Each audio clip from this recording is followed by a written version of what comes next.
الشؤم اللي قاعد يلحق سامسونج بشكل جدا كبير، وما ننسى موضوع هواوي والصورة اللي تسربت وأشياء مو كلنا اكتشفناها حللناها صح، وأيضا معلومات أكثر وأخبار أكثر. خلينا نتابعها سوا.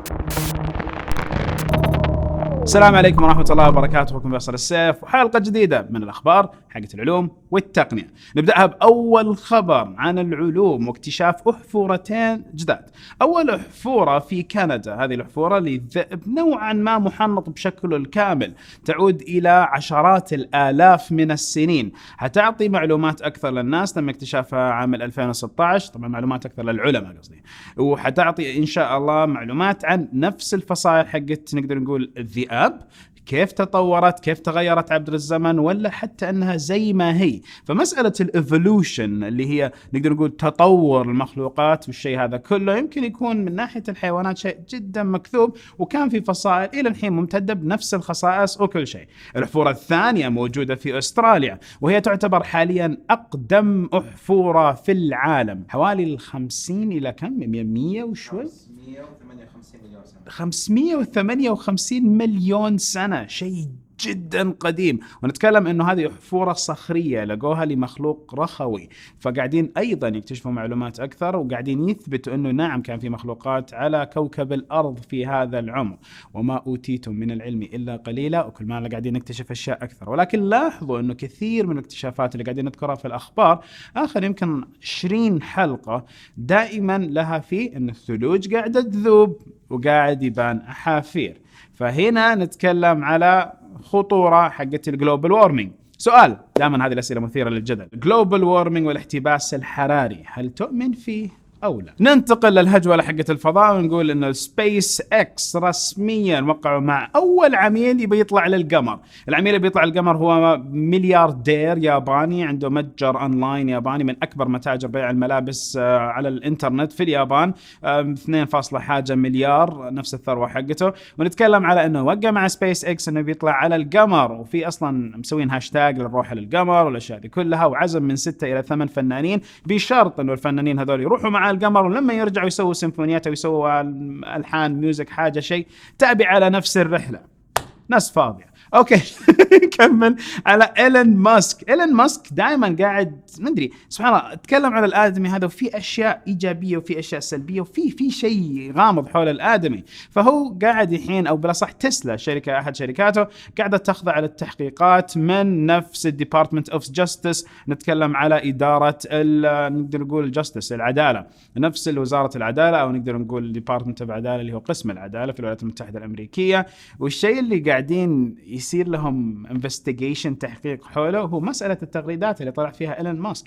طلع بمجموعة تغريدات يقولون ان الشركة قاعد يفكر انها تصير شركة خاصة وترجع ملكيتها شخصين له او لغيره. والفكرة انه بعد التغريدات هذه طاحت الاسهم، وايضا في نفس الوقت كان في مستثمرين قاعدين يتكلموا معاه على اساس انهم يبيعوا الشركة، وكان رسميا قاعد يجتمع معاهم والامور جدا كويسة. فهل بالفعل كان في مسألة لف ودوران من إيلون ماسك بحيث انه يبغى ينزل سعر الشركة على اساس المستثمرين يكونوا جدا سعداء بالسعر الجديد اللي حيقدروا يحصلوا عليه على الاسهم، وبعدين اول ما يشتروا ويسووا الاستحواذ ساعتها ربحوا شويه فلوس على طول لما ترجع الامور لمجراها؟ ولا لا؟ معليش، انتوا ترتاحوا لإيلون ماسك ولا لا؟ ننتقل هنا ونذكر بعض في استفتاء صار في الحلقة الماضية، يعني من زمان الحلقات، ولكن نذكر بعض نقول انه اي المجالات التالية مهمة في الذكاء الصناعي: الحرب، السلم، الدواء، او تطوير المنظومة البشرية. اكثركم تتكلم على تطوير المنظومة البشرية، هذه لها في كثير من المجالات: التنقلات، الروح الجيد، طب، العلوم، اشياء كثيرة. وبعدها كانت الدواء، فسبحان رب العالمين، وان شاء الله انه الذكاء الصناعي يفيدنا في هذه المجالات. تويتر ما زال قاعد يواجه بعض التحسينات وبعض المشاكل. اول تحسين صار في الفترة الماضية، تعرفوا لما ضبطوا سرد التغريدات، فصرت تقدر تروح للإعدادات حسابك المحتوى، ومن هناك حتلاقي مربع. المربع هذا لو سويت عليه الصح يصير يعطيك أهم التغريدات الأقرب على أساس أنت تشوفها. لو شلت هذا الصح ترجع لك التغريدات بالنمط التابع للخط الزمني، فيصير التغريدات تطلع لك وفق هذا الخط الزمني، وفق التغريدة نفسها كيف تغردت، وهذا الشيء المنطقي. ولكن الشيء الثاني اللي صار في تويتر أنه اكتشفوا ثغرة صار لها حوالي 6 أشهر. المطورين بعضهم كانوا عارف عن هذه الثغرة، اللي هي لما يرسل رسائل مباشرة بين بعض الحسابات وحسابات أخرى، نفس المطور يحصل على نسخة من هذه الرسائل المباشرة. طبعا الغريب أن تويتر توها تكتشف هذا الموضوع، تعلن عنه بشكل رسمي، وإلى الحين ما تم الإصلاح بشكل كامل. ديروا بالكم من الرسائل الخاصة حقت تويتر. طبعا بالعادة، حكم العادة على منصة زي تويتر أكثر الرسائل الخاصة تكون كلام، فهنا ما في مشكلة، ولكن دائما احرص ما يكون في فيديوهات، صور وأشياء زي كذا على كل المنصات. ريح عمرك وابعد عن هذه الأشياء. هل ترى من المنطق أن أبل تدفع ضرائب؟ اختلفتوا على الموضوع، 53% قال منطقي ونص، 46% قالوا غير منطقي. مسألة الضرائب اللي قاعد يحاول يسويها الرئيس ترامب يمكن تأثر على كثير تجارات سواء أمريكية أو خارجية. فأيضا علي بابا أعلنت أنه في حوالي 1,000,000 وظيفة اللي كانت ستتاح في الولايات المتحدة الأمريكية إذا دخلت منصة علي بابا بشكل رسمي. هذه الوظائف لن تتاح، لأنه نفس الترفس، نفس الأشياء والعمولات الإضافية الجديدة اللي يمكن تفرض من ترامب حتلغي هذا الموضوع بالكامل. فحتى علي بابا ما حيصير له وصول إلى الولايات المتحدة الأمريكية. وفعليا الولايات المتحدة الأمريكية قاعدة تحاول توزن الأمور بين نفس الوحش الصيني التجاري، لأنه تتكلم على قطاع الجوالات قاعدين يفوزوا، قاعد تتكلم على قطاع الصناعة أوريدي فازوا، تتكلم على صناعة الأشياء المختلفة كل ما لهم الصينيين قاعدين يفوزوا، وأيضا عندهم أكثر من منصة مجنونة. فإذا دخلت الولايات المتحدة الأمريكية منصة البيع، قطاع الاتصالات، يمكن فعليا يسببوا غربلة. كان في خبر جدا جدا جميل قرأته خلال ويكند، كان من إريك شميدت. إريك شميدت كان رئيس سابق لجوجل.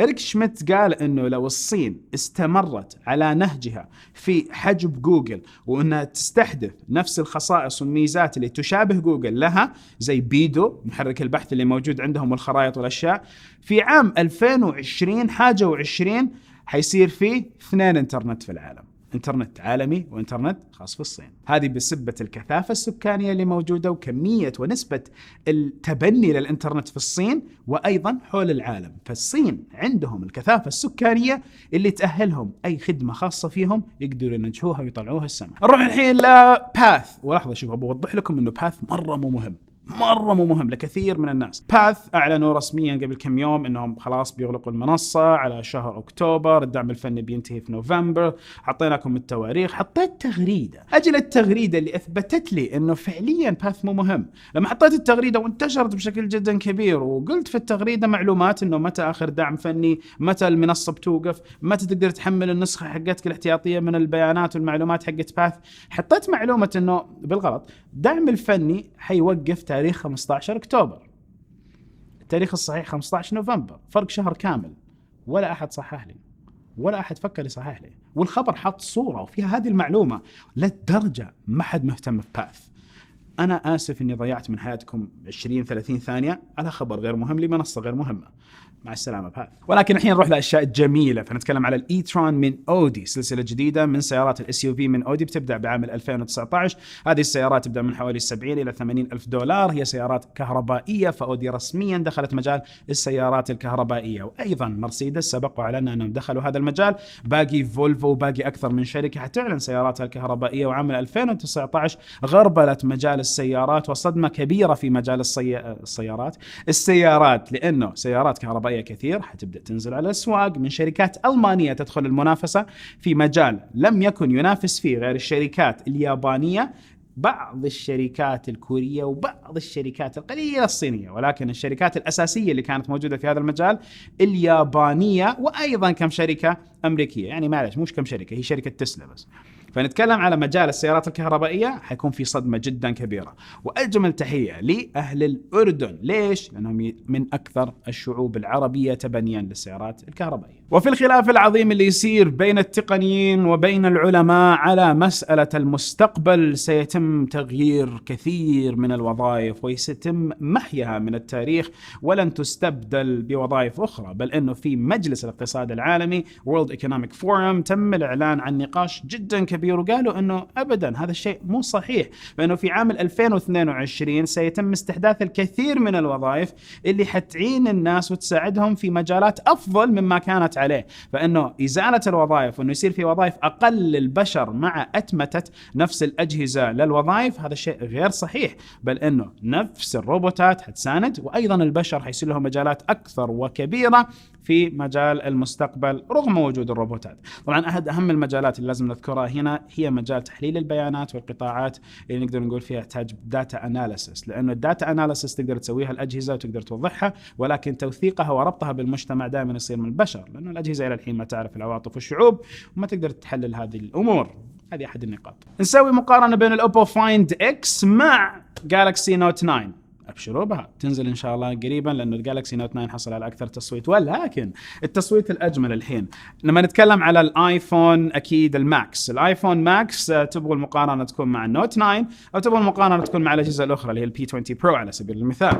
وعلى فكره في الحلقه حقول لكم اشياء جدا جميله عن الميت 20، فتابعونا. فانتم دحين المقارنه او بلا صح التصويت شاركوا معنا فيه، يقولوا لنا وش المقارنه اللي تبغوها الاساسيه. نتكلم على الجوجل بيكسل 3، المؤتمر قرب، حيكون في اكتوبر، بدايه اكتوبر. ومع هذا المؤتمر أكيد نتكلم على إيش؟ كثير من الرندرات والتسريبات للصور حقت نفس الجوجل بيكسل 3 والبيكسل 3 اكس ال. الجوال المفروض يكون شيء خرافي وجميل من جوجل، ولكن انه 2 والنوتش العلوي هي اللي قاعده تسبب الازمه بين جميع الناس، بين متقبل وغير متقبل. كون انه النوتش اللي تم تسريبه مع نفس النسخه كبير، بذله كبيره، تحس انه في حواجب مشكله، تحس انه انجري بيرد احمر قاعد في الموضوع.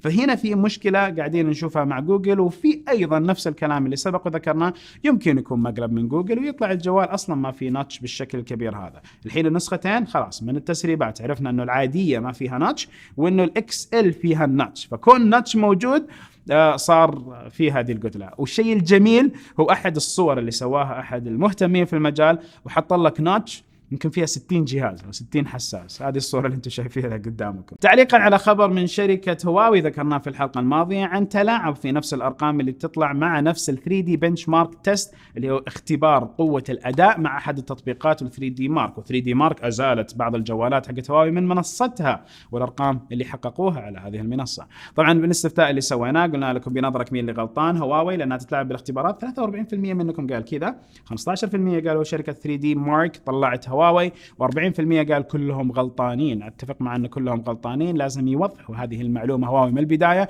انه نعم احنا بنساعد في البوست حق الارقام بالشيء الفلاني اللي هو الذكاء الصناعي. فلو قالوها من البدايه الناس حتتوقع وحيقول انه هذه النتائج مع استخدام الذكاء الصناعي، وكان افتكينا من هذه السالفه كلها. ولكن الحين خلينا نروح لمنتج ثاني من هواوي، وتسربت له بعض الصور، بالذات لما نتكلم على صوره السماعه. وطبعا اتكلم عن الهواوي ميت 20 برو. تسربت صور لسماعه جديده، ومع الصور هذه وضحوا الجوال موجود على وجهه، من ظهر الجوال محطوطة السماعة. ولو لاحظتوا قربتوا على هذه الصورة حتلاقوا لمبات السماعة شغالة. ليش شغالة؟ قاعدة تشحن.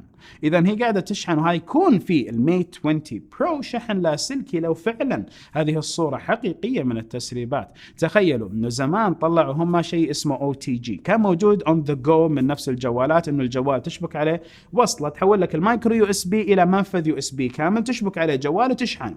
شيء طلعوه كخاصية في جوالات الميت، إن جوالات الميت إذا ماني غلطان تشحن الجوالات الأخرى وتعطيك بطارية إضافية، تقدر تستخدم الجوال عادي وبطارية. فتخيلوا لو الميت 20 برو أيضا كان في شحن لاسلكي، ونجي ونجيب آيفون ولا نجيب سامسونج جالكسي نوت أي شيء يدعم الشحن اللاسلكي، إذا حطيته على الميت يشحن لك إياه. هنا الصدمة شوي، لأنه فعليا قاعدين يطلعوا أشياء رايقة. وطبعا اكيد ما ننسى ان السماعه كوبي بيست لمنتجات اخرى. فهنا بين حاجتين. الصينيين نعم في بعض المنتجات بالذات شركه هواوي يحاولوا يسووا كوبي بيست لبعض المنتجات الاخرى، ولكن هل نقدر ننكر انهم قاعدين يجيبوا هذه المنتجات بجوده جيده جدا وايضا بسعر منافس؟ فاذا قاعدين يوصلوا لشريحه اكبر. وهالشيء نلاقيه مع البي 20 برو. فعليا الجوال باع بشكل مجنون، ومن انجح جوالات مبيعا في عام 2018. هواوي هل هذا النهج حقها صحيح انها تستحوذ او نقدر نقول تستنسخ بعض المزايا والاشكال، ولا لا؟ انتوا ايش رايكم؟ في كثير من الاشاعات حول خدمات ابل باي انها حتكون موجوده في المملكه العربيه السعوديه. الحين نوضح في خدمه طلعت في المملكه العربيه السعوديه كثير تكلمت عنها، اللي هي مدى باي. مدى باي موجوده فقط على النظام الاندرويد، ليست موجوده على نظام الاي او اس. فاتاحتها على نظام الاي او اس حيكون بطريقه الكيو ار كود، نفس المربع حق الكيو ار كود، او فعليا ابل سترضخ وحتتيح هذا التطبيق انه يستخدم حتتيح لهذا التطبيق انه يستخدم ال NFC اللي موجود على جوالاتها. ويمكن يكون في تريد بين الاثنين، بين ابل وبين نفس الشركه التابعه مدى اللي قاعده تشغل مدى، انه احنا بنفعل مدى على منصه نفس الايفونات وانتم تقدروا تخلوا ابل باي. الحين استفتاء لكم، ابل باي بتستخدمها ولا بتستخدم نفس مدى باي؟ اذا عرفت ان ابل باي معلوماتك واشياءك يقولوا انها مشفره كل شيء، ولكن المعلومات كلنا عارفين في سيرفرات ابل. اما مدى باي سيرفراتك هنا في البلد موجوده، فانت ايهم اقرب لك في الاستخدام. ما حد ينكر عالميه ابل باي في الاستخدام، ولكن يظل نعرف ان كثير من التطبيقات والاشياء اللي موجوده على منتجات ابل بالذات الايفونات متمحورة حول السوق الامريكي. نروح الحين لاخر خبرين. اكيد اول شيء عن سامسونج وظهور ايضا الشؤم ومشاكل البطارية، يمكن ترجع ولا لا ما ندري، لانه فعليا في احد الاشخاص اللي هو وحده في المغرب تكلمت البطارية انفجرت، واخذوا عطى مع سامسونج، شيل وحط الين ما تم تعويضها بجوال ثاني. وبعد ما تم تعويضها بجوال ثاني وانبسط وارتاح، اكيد رجع طلب انه لا، في محاكمة ابغى فلوس وابغى اشياء من سامسونج. وايضا ظهور جوال قديم من سامسونج، نتكلم عن الجالكسي S7، برضو في مسألة محروق وما محروق واشياء زي كذا. الحين هل فعليا سامسونج يعني ما ضبطت الامور؟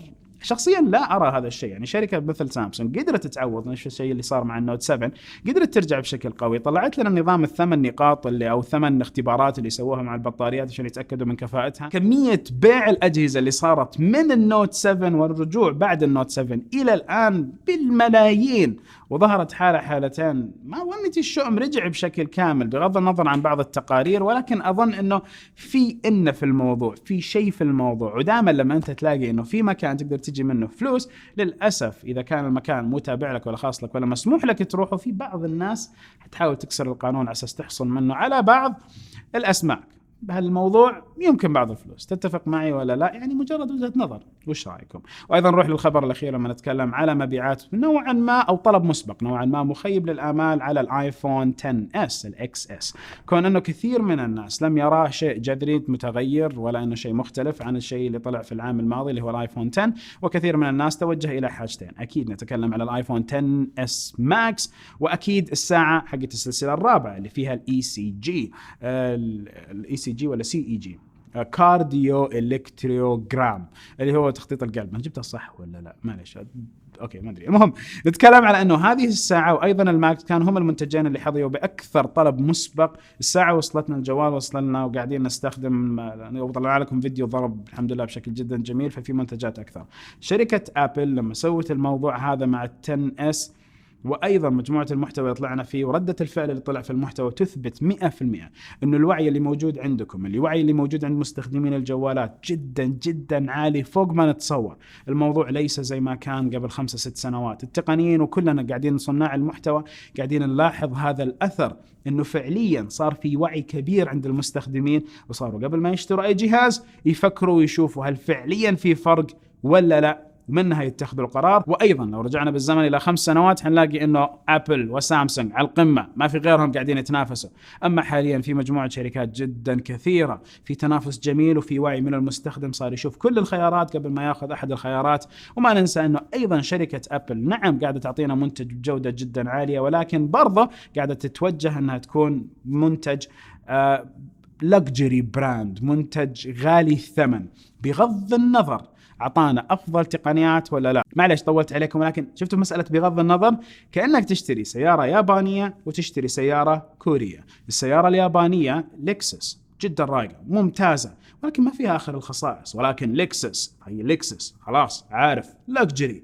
وأيضا السيارة الكورية حتكون مرة ممتازة وموجود فيها خصائص تقنية وشيء مو موجود أصلا في اللكسس، ولكن ليست لكسس. فهنا لكجري براند ما يعطيك آخر الخصائص، ولكن يعتبر براند لكجري هيبة، وبراند ثاني بيعطيك كل شيء بس ما جاب مستوى الهيبة اللي موجود في الأول. في نهاية الفيديو كل فيديو سبحانك اللهم وبحمدك أشهد أن لا إله إلا أنت أستغفرك وأتوب إليك. تعبتك عبد الوهاب، أنت هنا أصلا ولا إيه؟ هنا صح أوكي. تعبت عبد الوهاب معي فيعطيك العافية. وفي نهاية الفيديو كل فيديو أنت تعبت، أنت قاعد تشوف، أنت بس قاعد يعني تمنتج بعد شوي. أوكي خلاص لما تنزل بكون تعبت. الحلقة لما تنزل يعطيك العافية أحمد كمان على الإنتاج. نهاية الحلقة كل حلقة سبحانك اللهم وبحمدك أشهد أن لا إله إلا أنت أستغفرك وأتوب إليك. أشوفكم على ألف خير.